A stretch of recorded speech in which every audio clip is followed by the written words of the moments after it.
Your trip is around the corner. We are about to get into the busy summer travel season. Maybe you've done all your planning and just need some help with final details. Maybe you've done none of it. Maybe you're hoping to avoid some mistakes. This is the video for you. I love that. That's enticing. Hi, I'm Jordan. And I'm Erica. And we're your guides abroad.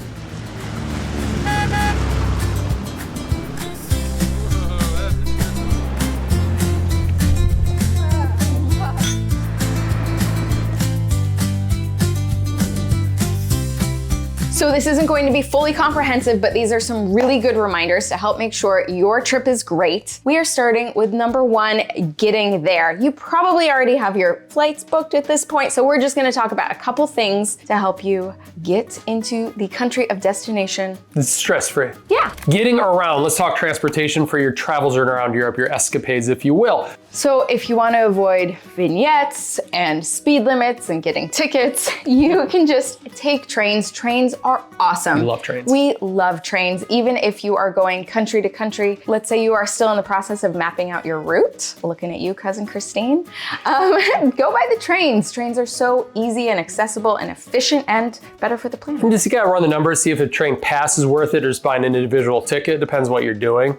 So, but like my folks love trains. They always hop on them. They'll forego even flying just to take a train. If you're one of those people, do it. Trains are great. And so as you are navigating the trains or any metro or the underground or any public transportation that you're taking, the bus, the best thing for you to have on your phone is we got CityMapper right here. So CityMapper is a great app. We love to use it in London, but also works at a lot of other countries too, like Paris and stuff. It'll find the best way to get from point A to point B with any mode of public transport or even taking like an Uber or a taxi.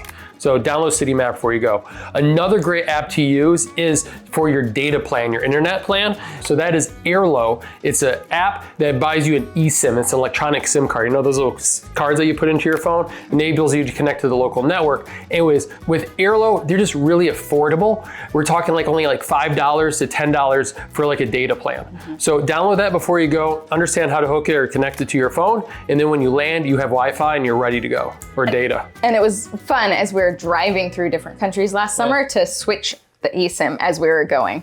It's just fun. We've got one more app for you that you need to have on your phone, public transportation or not, just getting around in general. It's Google Translate. And so this can be helpful when you are trying to figure out what to say to somebody in another language, but it's also really helpful to take pictures of signs and then it will translate those signs for you. So I think it's really helpful to have on your phone at all times. And the very last little thing you probably already know, but you might just need a little reminder is they use a 24-hour clock over there. Remember when I missed our flight home from Malta? The flight left at 2 in the morning. Like airports usually even open at 2 in the morning. And we love using a 24-hour clock or military time, as we say in the States. Yeah. And it's you'll get used to it anyways, but they like to use that over there and it makes sense really, right? You know what I'm talking about. But so just when you are looking at times and train tickets and flights, just make sure you are understanding that it is a 24-hour clock that they are using. All right, we have 5 or 6 tips on safety now. Safety can make a lot of people worried or uneasy. We've never had a problem in Europe traveling, and we watch a lot of videos out there and read articles worrying about pickpocketers and people like that.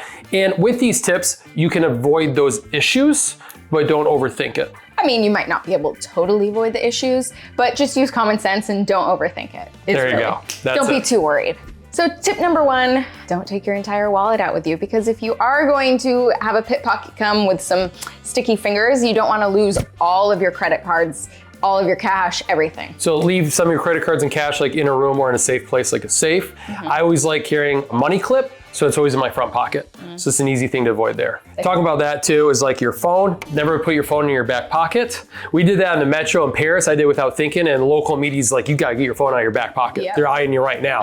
So I thought it was pretty good, right? So another one too is a cross bag. Erica likes wearing hers. She has it right here. It's just a nice, easy way to always keep it safe, up high, better than a purse, is a cross shoulder strap. Yeah, this thing. If you are heading to a crowded touristy area anywhere really in the world, you just want to be on a little bit high alert. You just know that there could be pickpockets around or people trying to distract you while somebody else gets into your pocket or your purse or your bag or whatever. So just stay alert. Another one is don't take your passport out with you when you're walking around a city. We like to leave it in a hotel or a safe or somewhere that we think is more safe than having it on us, right? So of course, if you're staying in a hostel and your bag is just out. That's not a safe spot, but most people have a nice safe place to put it. Leave it in the hotel room. And then speaking about passports, we keep copies with us. So we keep a color photocopy of it with us. We also have a copy on the cloud that we can access from anywhere. We also keep copies of our credit cards just in case one does get stolen or lost and we need to call the credit card company. And we do keep an ID on us when we go out and about. We usually have our driver's license that we use for our government issued ID. Yeah. Jordan didn't even know this last one because I take care of some of the details, but especially now that we travel with our kids and we travel for longer periods of time, I do get travel insurance, travel health insurance for when we travel to make sure if things go wrong. Look at the fine print to see if it's right for you, if it makes sense for you. Next section is let's talk about money. This is important for a lot of people. My favorite tip is a credit card that doesn't do foreign transaction fees. So these can really add up. They can be like 1% to 1.5% on every purchase you make if they do a foreign transaction fee. I thought a lot of them now do no fees, but only a few do no fees. So I'm scared to say them out loud because the credit card rules change a lot, but I'll link to some down below.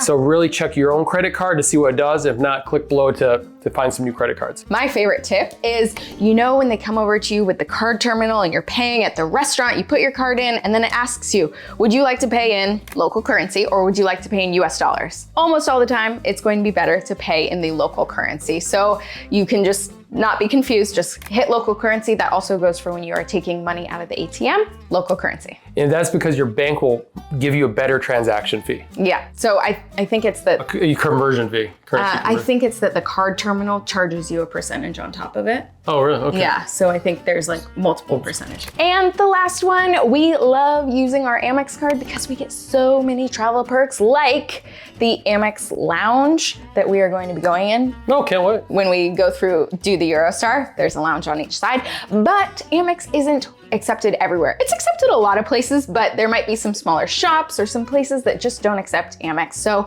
if Amex is your go-to card of choice, like we use Amex quite a bit, we also carry a Visa or MasterCard as a backup just in case. Thanks for making this far. Now we're going to talk about creating your itinerary to have the trip that you want to have. Yeah. And I say that is because there's a lot of different ways to travel. Like my cousins, we met up with them in Lisbon and they were on a very different trip than we were. They were only staying 1 or 2 days in every city for 2 weeks, over 2 weeks. So they go in, see the major attractions and then bounce out. Yeah. That's great. They were having a wonderful time. For us, we like to sit and savor a little bit more, stay in one place for a week and take our time seeing the sights. Yeah. So when you're figuring out your itinerary, don't overload it or figure out what kind of pace you want. So as you are figuring out what you want to do and what type of pace you want, my word of wisdom, so much wisdom, so much wisdom. Just kidding.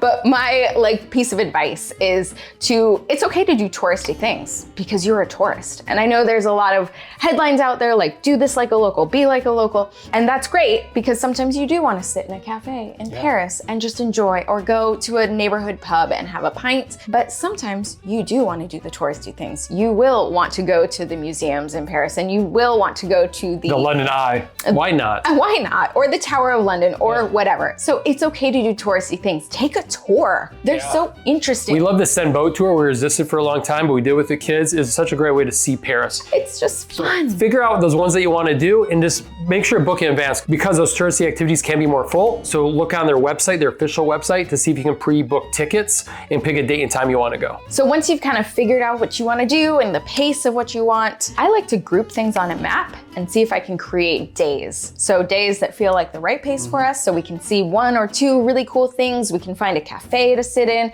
We can find a great place for lunch or dinner and just... It's all really close together. And that's how I like to book trips. The first thing I do, I'm gonna know a city, is bring up a map and really get familiar with the map. So then when you look up things to do, you can cross-reference and figure out where they're at and group them together. Yeah, and we always make sure we have some restaurants, whether they are just really casual cafes or really nice places that we want to go to. We make sure we have those restaurants picked out because otherwise you might get stuck going to an expensive, overpriced meal that is kind of meh. And our saying is we want to make every meal count when we're out. Which reminds us, we have these wonderful one-page itineraries. It's a download and go itinerary. We have them for Lisbon, Paris, and London. Everyone absolutely loves them. They'll take you around. For example, the London one will take you to all the best sites. We used to give this to our friends and family when they'd visit us in London, and off they go. So check the links down below and head to yourguidesabroad.com/Lisbon or /London/Paris to download those itineraries. They're free. free. One thing we love to do is tour cities in the early morning.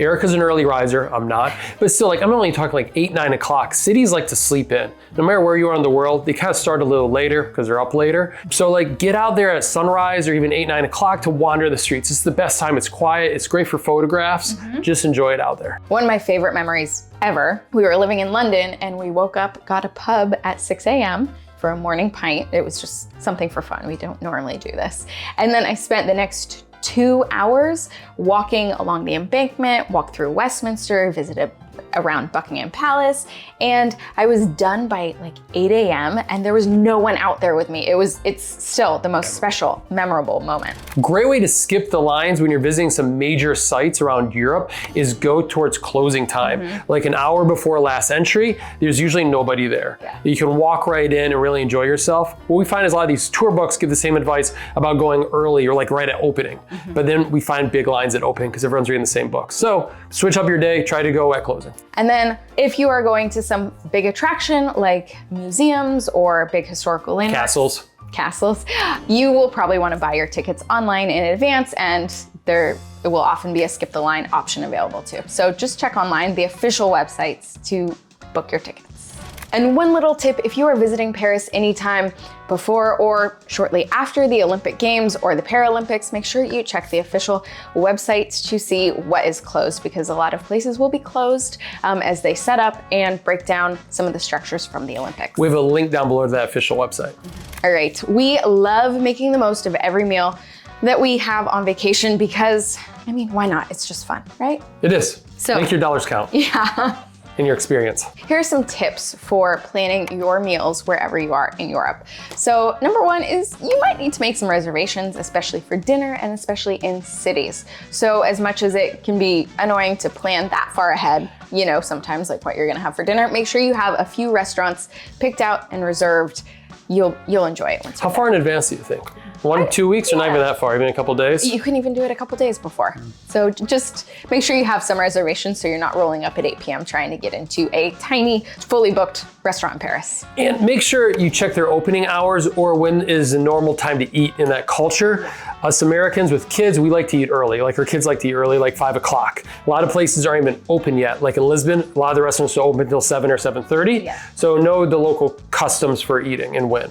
And one thing that is so lovely but can come as a surprise is that meals tend to be a little bit slower in Europe. So they won't bring you the bill usually until you ask for it. So if you are sitting around waiting and thinking you're getting bad service because no one's brought you the bill, you're going to need to ask for it. We love to go into a local grocery store to kind of get a feel of the culture and the food and how it's all prepared. But if you're getting like local produce, usually you have to weigh it. Yeah. It's by weight. So I like what Erica recommends is going to see what other people are doing first. Sometimes you have to have a clerk weigh it for you and put a sticker on it. Sometimes you do it yourself. So just figure out what it has to do. But usually you gotta weigh it, put a sticker on it, and then that's how they check you out at the till. Let's talk packing. Maybe we should move this farther up in the list. Maybe. These are short packing tips. First off, know what adapter you need for the country you're going to. So all Europe uses the same adapter. This one right here with the nice round plugs on it.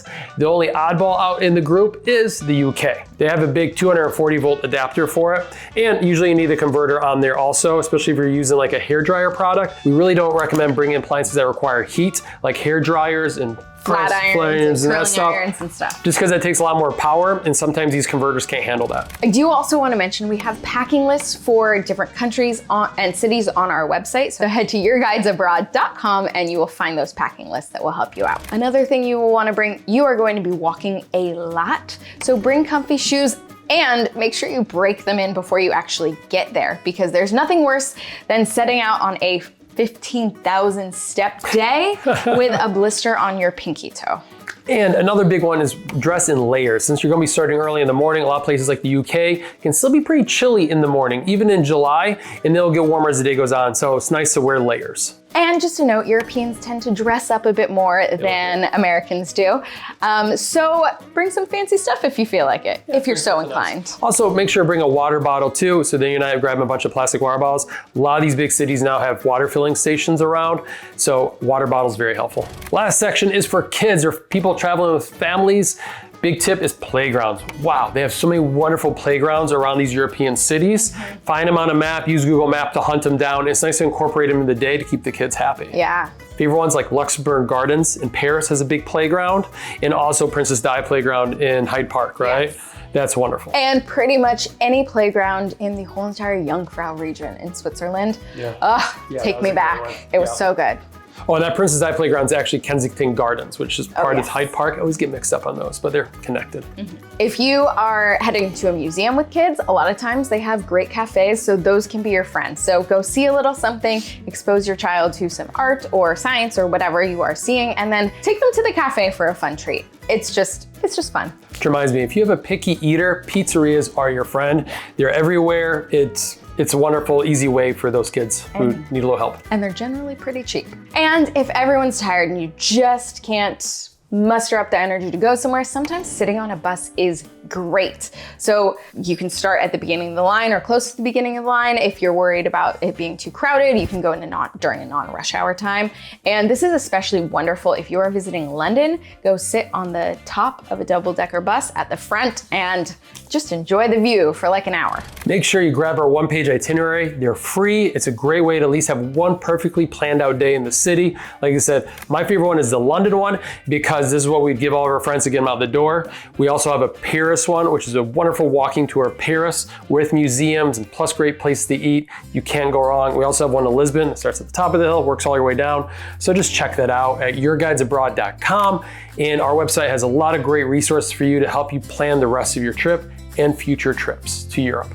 Thanks so much for watching. Thanks so much. And make sure to check out these two videos or one of these two videos that we're putting up the screen right now. Have a great trip to Europe.